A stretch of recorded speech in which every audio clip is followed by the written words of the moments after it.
ప్రశ్నిస్తే కేసులు పెడతారా? హరీష్ రావుపై ముమ్మాటికి కక్ష సాధింపే. చక్రధార్ గౌడ్కు నేర చరిత్ర ఉంది. లైంగిక వేధింపులు, మోసం, కిడ్నాప్ కేసులున్నాయి. అరాచక శక్తులు రాజ్యమేలుతున్నాయి. రాజలింగమూర్తిని హత్య చేసింది ఎవరో అందరికీ తెలుసు. ఆయన గతమేంటో కూడా అందరికీ తెలుసు. ఆ కుట్ర ఉంటే సాక్ష్యాలు చూపించాలి. రేవంత్ సర్కార్పై ఆర్ఎస్పీ మండిపాటు. రేవంత్ రెడ్డి అక్రమ కేసులపై ప్రశ్నించినందుకే హరీష్ రావుపై అక్రమంగా కేసులు పెడుతున్నారని బీఆర్ఎస్ నేత ఆర్ఎస్ ప్రవీణ్ కుమార్ మండిపడ్డారు. శుక్రవారం ఆయన తెలంగాణ భవన్లో మీడియాతో మాట్లాడుతూ తెలంగాణలో అరాచక శక్తులు రాజ్యమేలుతున్నాయని అన్నారు. ప్రభుత్వాన్ని ప్రశ్నించిన వారిపై కేసులు పెట్టి వేధిస్తున్నారని మండిపడ్డారు. హరీష్ రావుపై కక్ష కట్టి నేర చరిత్ర ఉన్న చక్రధార్ అనే వ్యక్తితో పంజాగుట్ట పోలీస్ స్టేషన్లో తప్పుడు కేసులు పెట్టించారని ఆగ్రహం వ్యక్తం చేశారు. హరీష్ రావు 7 సార్లు ఎమ్మెల్యేగా గెలిచారని, కరోనా సమయంలో ఆరోగ్య శాఖ మంత్రిగా ఎన్నో సేవలు అందించారని చెప్పారు. ఏదో ఒకటి చేసి హరీష్ను ఇరికించాలని చూస్తున్నారని మండిపడ్డారు. అధికారులను పావులుగా వాడుకొని హరీష్ను ఎంత వేధించినా ప్రజల పక్షానే ఉంటారన్నారు. రేవంత్ రెడ్డిలాగా హరీష్ రావు ఓటుకు నోటు కేసులో పాలు పంచుకోలేదని పేర్కొన్నారు. ఈ చక్రధర్ అనే వ్యక్తి గతంలో ఇదే సిద్దిపేటలో రైతులకు 100 మంది రైతులకు లక్ష రూపాయల చెక్కులు పంపిణీ చేసిండు. అయితే ఆయనకు కూడా పొలిటికల్ ఇంట్రెస్ట్ ఉండే. ఆ పొలిటికల్ ఇంట్రెస్ట్ తోటే లక్ష రూపాయల చెక్కులను 100 మంది రైతులకు పంచిండు.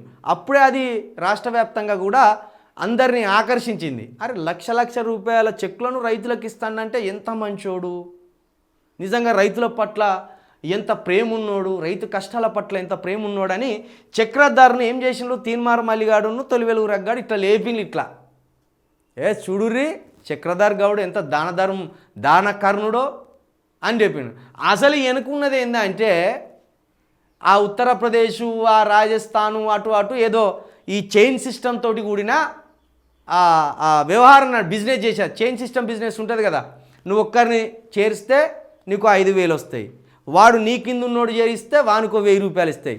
ఇట్లా చైన్ సిస్టమ్ తోటి ఉన్న వ్యాపారాలు చేసి దాంట్లో అక్రమాలకు, అవినీతికి పాల్పడ్డారని ఒక వార్త వచ్చింది. తర్వాత ఆ వార్త వచ్చింది. ఆ కేసులలో కూడా ఈయన జైలుకు కూడా పోయిన దాఖలాలు ఉన్నాయి. అయితే ఇప్పుడు అదే చక్రధార్ ఏం చేసిండు, హరీష్ రావు మీద నా ఫోన్ ట్యాపింగ్ చేసిందని కేసు పెట్టిండు.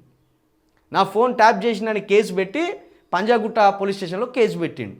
7-8 నెలల క్రితం పెట్టిండు. ఇప్పుడు ఆ కేసులోనే హరీష్ రావుని అదుపులోకి తీసుకొని జైలు వేయాలని మొన్నటిదాకా ఈ రాష్ట్ర సర్కార్ విశ్వ ప్రయత్నాలు చేసింది. కానీ అది ఇప్పుడు బెడిసి కొట్టింది.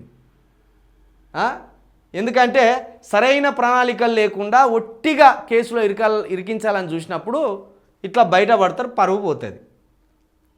చక్రధారే అసలు నిందితుడని బీఆర్ఎస్ అంటాను. ఇక్కడ చైన్ సిస్టమ్ తోటి కూడిన వ్యాపారాలు చేసి అనేకం రాష్ట్రాల్లో ఆయన మీద కేసులు ఉన్నాయి, ఆయన క్రిమినల్ కేసులు ఉన్నాయి ఆయన మీద అని ఆర్ఎస్ ప్రవీణ్ కుమార్ గారు ఇగో నేర చరిత్ర ఉన్న చక్రధర్ పంజాగుట్టలో కేసు పెడితే దాన్ని హరీష్ రావు మెడకు చుట్టి అరెస్ట్ చేయాలనుకోవడం సిగ్గుచేటు, ఇది ఇటువంటి మానుకోమని ఆర్ఎస్ ప్రవీణ్ గారు చెప్తున్నారు.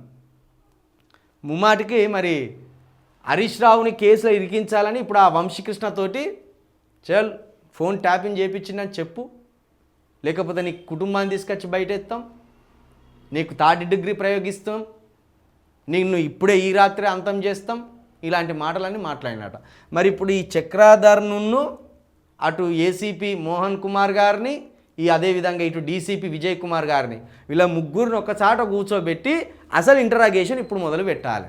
అసలు ఏంది మీ ప్రణాళికలు ఏంది, మిమ్మల్ని ఎవరు చేయమన్నారు, మీ కథ ఏంది? ఎందుకంటే ఈ చక్రధర్ అంటే ఇప్పుడు కాంగ్రెస్లో ఉన్నాడు.